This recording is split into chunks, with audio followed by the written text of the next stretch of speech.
All right, guys, this is breaking news. So make sure you share this with everybody right now. So first of all, I have to say I was wrong. In the previous video, I talked about how this upcoming legislative session is specifically dealing with all things fiscal, like our budget, taxes, etc.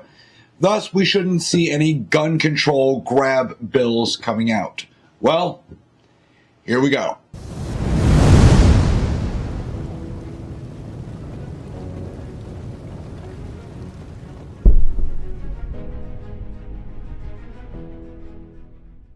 All right, guys, this right here is fresh off the presses. In fact, I haven't even seen it online.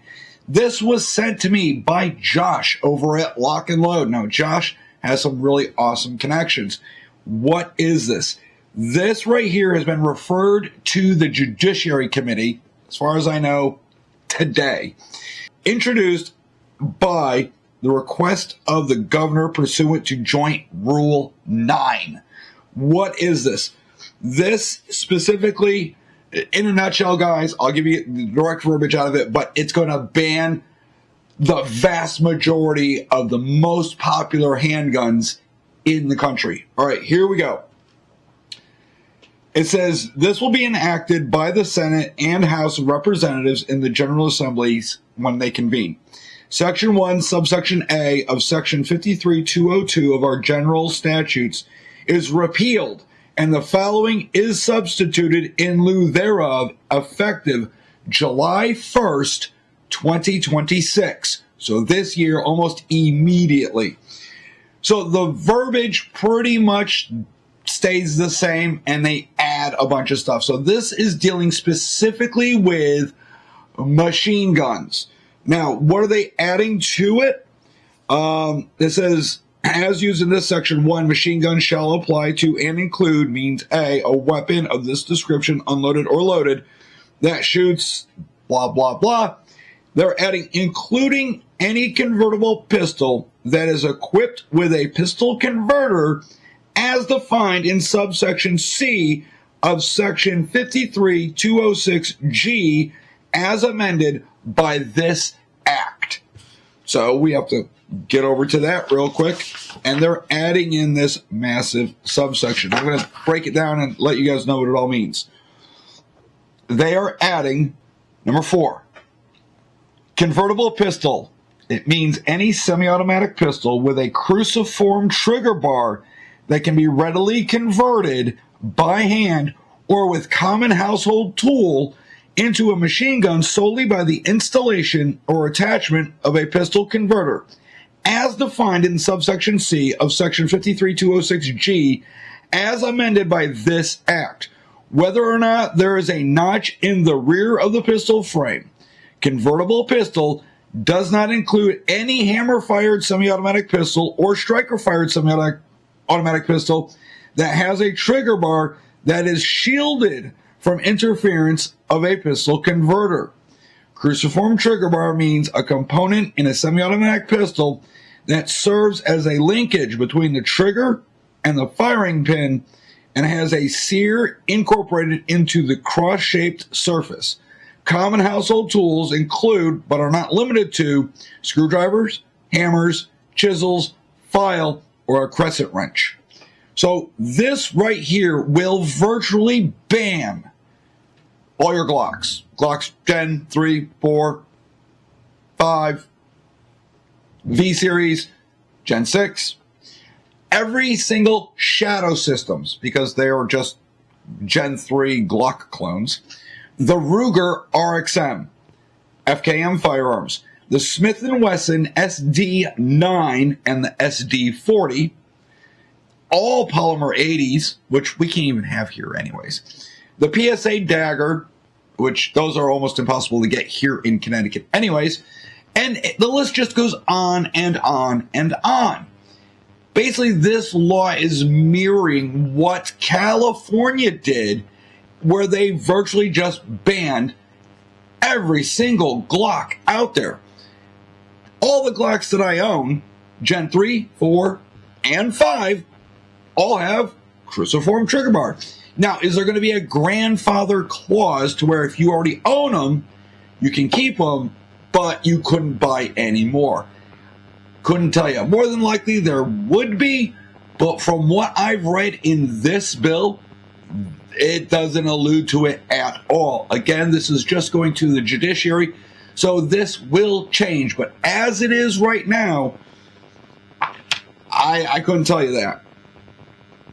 It says semi-automatic firearms that fire more than one round per operation of the trigger, to include anything with a pistol converter or anything that forcibly resets, including by mechanical means, the trigger into a firing position after each round is fired, such as by a forced reset trigger, and a pistol converter, any device or instrument that, when installed in or attached to the slide of a semi-automatic pistol, will interfere with the trigger mechanism, thereby enabling the pistol to discharge a number of shots or bullets rapidly or automatically with one continuous trigger pull. Any device, part, combination of parts, kit, tool, or accessory that is not necessary for the function of the pistol, and that, when built into, installed, or attached to a pistol, will increase the fire rate above the rate of which a person can fire a pistol without the device. Part combination of parts, kit, tool, accessories. That's a mouthful. So, FRTs are already banned here in Connecticut. They're just reiterating it that, hey, you can't have an FRT either. Even though it's been proven in court that even with an FRT, you're only getting one trigger pull per bullet, right? So the bullet fires, because you pull the trigger forces itself to reset, which allows you to just rapidly fire, but still you're only getting one projectile to combust per trigger pull. That's why the court said, nope, those are legal.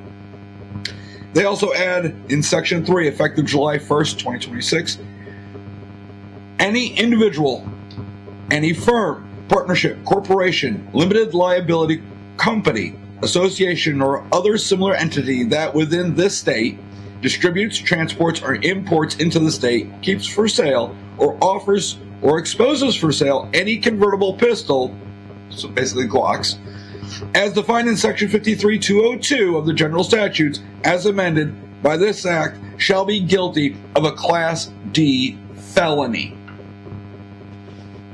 Now, who does this not apply to? Because, of course, we always have to have our little carve-outs, right? So you and I can't get Glocks, or the Ruger RXM, or the Dagger, or the list of guns already went over. So, who's exempt? State government agencies, police departments, or military or naval forces of this state or of the United States, sworn and duly certified members of an organized police department or constable who is certified by the Police Officer Standards and Training Council, and appointed by the chief executive authority of a town, city, borough to perform criminal law enforcement duties, a member of the military or naval forces of the state or of the United States. They just repeated themselves. A nuclear facility licensed by the United States Nuclear Regulatory Commission for the purposes of providing security services at such a facility, or any contractor or subcontractor of such a facility for the purpose of providing security services at such a facility.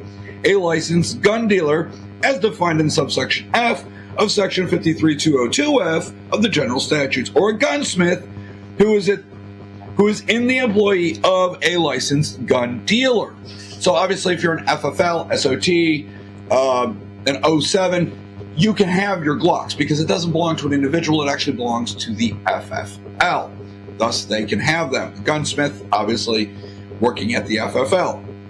And of course, the government makes themselves exempt. Like, wow, we can have Glocks because they're readily available. The parts are readily available. They are cheap. They are really, really good at just working, right? They're very dependable firearms. But you, sir, generic citizen, you can't have it.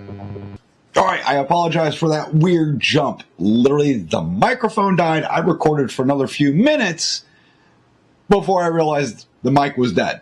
So here's take 2 of what I'm saying. All right, so the deal is, Connecticut is going after the most common handgun in America. This is a clear violation of Bruin, where the Supreme Court clearly stated no state can ban any gun in common use. Now, you tell me Connecticut doesn't understand this. You get down in that comment section, you explain to me that Glocks are not in common use when the vast majority of police departments across the country use them. Citizens use them every day for everyday carries and home defense and self-defense. The military uses them, yet somehow the state of Connecticut presumes they can push this shit through and it's constitutional. We all know it's unconstitutional, but here's the problem.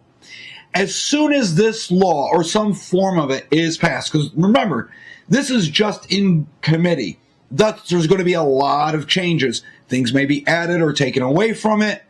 It may not even make it out of the committee. But we're working on the presumption that Connecticut is literally insane and this will make it out through the Democrat vote. And, of course, we all know there's certain Republicans that will vote for it because, well, it's Connecticut. There will be a massive set of lawsuits coming from CCDL, SAF, GOA, and numerous other agencies that are pro-2A and are there to help protect our rights.